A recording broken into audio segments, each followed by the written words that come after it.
Hello and welcome back. This is Power Star with my Let's Play of Super Mario Bros. 3. Now, get the mushroom and welcome to the desert world. This is the desert world. Pretty much every game has to have like this desert world. But yeah, all the worlds have themes, as you might have guessed. Got hit by that fireball string, whatever. Anyway, you can go inside those pipes, collect some coins and whatnot, but really, you don't need them. I mean, I have 10 extra lives right now, and I don't need more coins, more extra lives. In fact, Super Mario Bros. 3 is really easy for this one reason, that extra lives are in abundance. They're everywhere. One-ups, one-ups, one-ups, extra lives!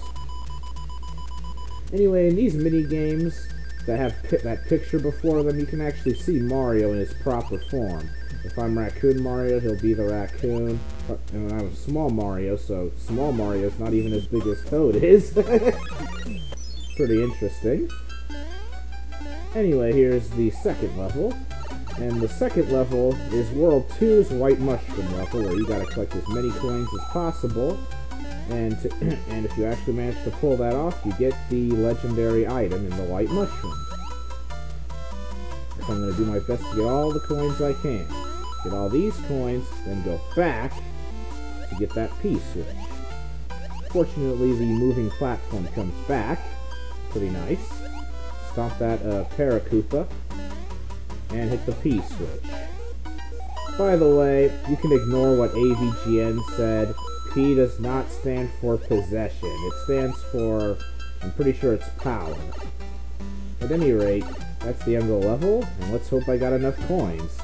I'm pretty sure I got every last coin there is in that level, actually. And let's see if the White Mushroom House appears. Better believe it does. So let's head on over there, and get the really nice item. Or at least theoretically. I don't know why the programmers chose to make this a rare item. It's that lousy anchor. I'll tell you what the anchor actually does. The anchor stops the boss from escaping. Whenever you go against a boss, if you lose to him, the boss can fly anywhere in the world map, and usually he'll try to hide behind levels you haven't beaten yet. But since I've already beaten since I always beat all the levels anyway, these anchors are pretty worthless. So, what can I say? Anyway, the anchor, I guess it looks nice in my inventory. Anyway, one thing I gotta mention is these ghosts. They're called Boos. No, not beer. Yeah, Boo, B-O-O would be their name, and B-O-O-S, Boos, would be plural. They only attack you when you're not looking at them, and that really sucks when you get caught between two of them. But even in small form, I got no problem taking down Boom Boom. I guess that's why he's called Boom Boom, because Boom Boom, he's dead. Anyway, the lock is taken off the world map, but first, I gotta go through this stupid flip card, whatever. Memory match, yay! Match pictures of mushrooms, so I get an extra mushroom in my inventory. Same thing with the Starman, but I don't get the 10 bucks. Yeah, no 10 coins for me. Anyway, removing the lock lets me get to this mushroom house here. I can get another item, big deal. Now, another thing it does is, remember, locks stay off the map even if you use a continue, whereas regular stages will come back. So even if you had to continue, you can still use this pipe and skip straight to this half of the map, which is pretty nice. But one thing that bothers me, who is going to use a continue in World 2? Seriously. This isn't exactly a very difficult game. No matter what AVGN says. I got this game when I was 3, and I beat this game when I was 4, so this game is not hard. In fact, I would go as far as to say that this is the easiest of the 2D Mario games. At any rate, yeah, this isn't hard at all. And, now with these giant pyramids of blocks, there's supposed to be a P-switch somewhere in there, and it can turn them all into coins. But like I said, coins are only good for getting extra lives, which I just got another one of. I have 11 extra lives. I really don't need to waste any time at just going around getting extra lives. So anyway, let's head to the end of the level. Went to the end of the level, and guess what I need? 3 stars, so I can have more extra lives. Hooray. Anyway, that's it for that level. Let's head to that sandy square, which is actually a level. Now, watch out here. Ow! Yeah, I hate that quicksand. You gotta watch out for that quicksand. It's pretty quick. Now, you gotta watch out for these... you gotta watch out for the sun. See the sun? Yeah, it's evil. Just like in Arizona, where I live. Now, the sun comes down and attacks you, and I had a Koopa shell there, but I happened to land on top of an enemy and I lost it, but no matter. I'll just use this one. Die!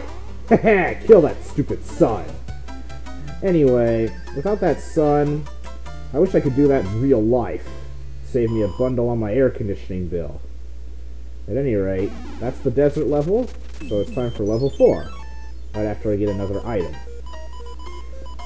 Yeah, these item houses are just all over the place. They're so generous at giving you items you need. And especially so many of those card mini games where you try to match up the cards. And all... There's just so many ways to get extra lives. It's ridiculously easy. So anyway, let's just run up here. There's a whole secret area up here, folks. And it's possible to deduce where it is by noticing that shimmering block at the bottom of the screen. You fly up here and you can take the high road through this level. You take the high road, it's ridiculously easy to just run straight to the end. Now the lower path isn't exactly a hellhole, but it's still pretty hard compared to that top path I just went through. Anyway, that's level 4. Now for level 5, after I get past some Hammer Brothers. In this case, it's another Boomerang Brother. So let's squash him flat and get my new item. This item is absolutely worthless. It's just a music box, and what it does is it puts all the Hammer Brothers to sleep. But since Hammer Brothers are ridiculously easy enemies, it's kind of a waste to be able to skip them. Especially since some of them hold really rare items that you may actually need. So, anyway, this is the first level with Chain Chomps. As a side note, if you actually stay there and stare at the Chain Chomp long enough, it'll break free and get a chance to bite you. So, but it takes like 2 minutes, I think, so yeah, it's a waste of time to do that. And it's not like you get some grand reward for killing it if it breaks free. Anyway, up here in the sky, you can head off to this big bonus area. Anyway, head into the pipe. Now there's a way to get tons of money in here. Since I got no way to get to the P block, well, all I can get is the coins at the bottom. But no matter, because it spits you out right next to the end of the stage. See? I grab the mushroom, I jump to the right, and see? I'm done. Just touch the card. Boom. Pretty nice, huh? I'm just racing right through these stages, and I might as well go to another one of these mini games, which I hate. Ugh, more stupid flip the card over. Seriously, how many times does it show up? I think these have something to do with how many points you get. Or maybe it's going through lots of levels without dying. I'm not sure what makes these appear. Anyway, I managed to get myself 20 coins and, hooray, extra lives. And more of this. Spinning and matching up the picture, which I absolutely suck at anyway.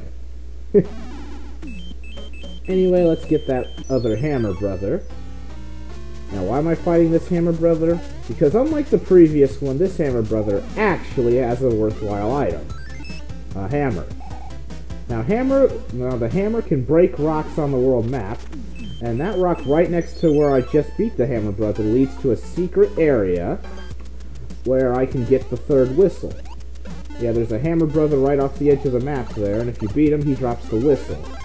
Now, I don't want the whistle, so I'm just going to save my hammer for later use. Because hammers are pretty rare, and you're not going to be able to break every rock in the entire game that you can break. So I'm just going to save my hammer and use them wisely. Anyway, something that's really frustrating is when you have to get past these brick walls and you just can't grab a shell. Yeah, I keep accidentally kicking them out of the way.